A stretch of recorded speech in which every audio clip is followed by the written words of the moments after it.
What's going on, guys? It's Peter Jennings again. I go by CSU Ram 88 across the daily fantasy industry. Back for another lineup review. Sorry it's coming out a bit late. I actually traveled to Bristol and will be doing some stuff here for ESPN, so got a little bit behind on my schedule here. But have a really cool lineup review for you. I'm doing it on Max Dollery, who had just an incredible week 3. Good friend Max Dollery is.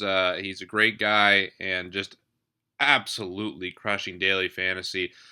He's been on top of the leaderboards all year, starting off with NBA, then into this baseball season, crushing college football, and of course had, just a monstrous week here in the week 3 of the NFL. So we're going to break down this lineup that he has here to take home one of the $15 million championship qualifiers. I believe he won 3 or 4 seats into this week, and just absolutely crushed everything. Won a ton of single entry tournaments, so a lot of people like to call him out for having a lot of entries. Well, he won all the single entry stuff as well, and he proved why he's one of the best, if not the best, daily fantasy players. I know I've talked about him and Ray of Hope. I think those are the two guys at the top right now, and certainly Max deserves mention anytime anyone's talking about the best daily fantasy player alive. So let's look at his lineup here. This is, I believe, his cash game because I saw his team in pretty much every single contest, and he really deserves a huge kudos on this lineup because it was absolutely a monster.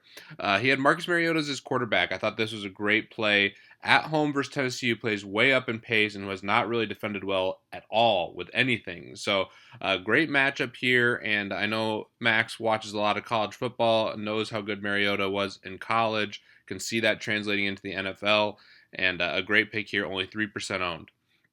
Devonta Freeman was the most critical guy you had to have this week in week 3 if you wanted to win GPPs. 45 DraftKings points, just went absolutely ham. I think the big thing here and why Max liked him so much was the opportunity. Basically, the only guy with Coleman out, he's going to get a ton of touches. And as you can tell here, he really utilized those touches. 3 rushing touchdowns, 5 catches, 52 yards. Just an absolute monster game. Latavius Murray as the next running back. I love Latavius Murray this week. He was 26% owned. Great matchup against Cleveland. And one of the really true workhorse backs that we have left here in the NFL. So I thought that made a lot of sense. He was a great price, again, in a great matchup with tons of opportunity. 25 fantasy points, not an absolute monster, but definitely very solid and one of the top performers on the week. Randall Cobb as a receiver. And now I know Max was sweating that Monday night game with Randall Cobb in particular because he had this lineup everywhere. And all I really needed was just a decent game from Randall Cobb to win a lot of stuff. And what do you know? Randall Cobb gets 3 touchdowns, 7 catches, 91 yards, almost got him the 100-yard bonus, and just an absolute monster game.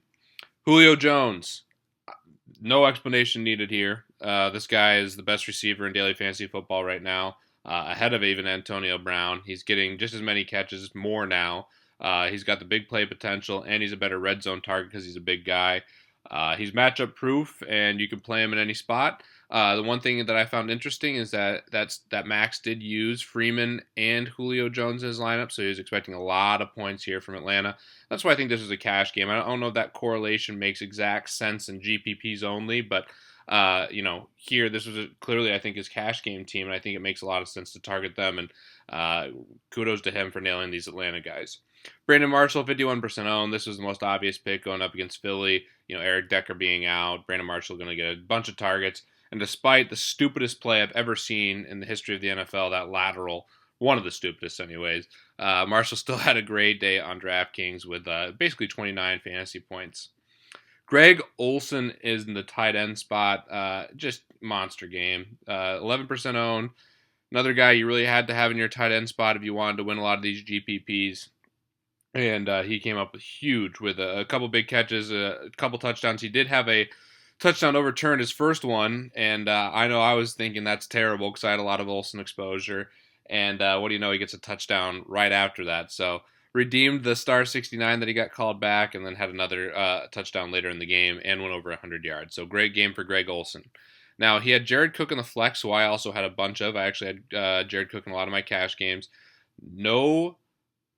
No one frustrated me more week 3 than Jared Cook. Had a chance in the end zone a couple times. It dropped a pass. I thought this was a great lineup construction, though, by Max here by utilizing 2 tight ends, one in the tight end position, one in the flex, because DraftKings has really been pricing the tight end down, and it really opens up the rest of your roster by playing 2 tight ends. So Max could afford it here. He had everyone else go off. He could afford the dud, and he still won this tournament by 30 points. So kudos to him. I thought Cook was a great play. 31% owned. I think a lot of sharps were on him. Just didn't pan out. And the Seattle Seahawks defense. I mean, this was the chalk play. Going up against the Bears. All the stuff working for them. They're 0-2, and they get Chancellor back. They're at home, and they get to face Jimmy Clausen and the Bears. This is a really, really good spot, and I thought was a no-brainer as a cash game play, and I think that's why Max used him here. So great lineup overall. Congrats again to Max.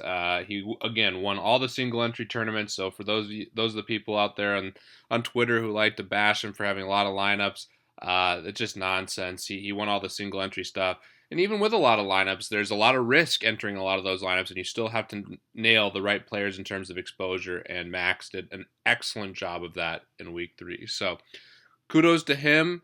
Good luck to all you guys here at Fantasy Labs in week 4, hoping for another big week. I had a great week 3, big time bounce back after my worst week ever, which was week 2, and hoping to keep it rolling here in week 4. So congrats again, Max. Good luck to everyone at Fantasy Labs, and hope to see you guys at the top of the leaderboards.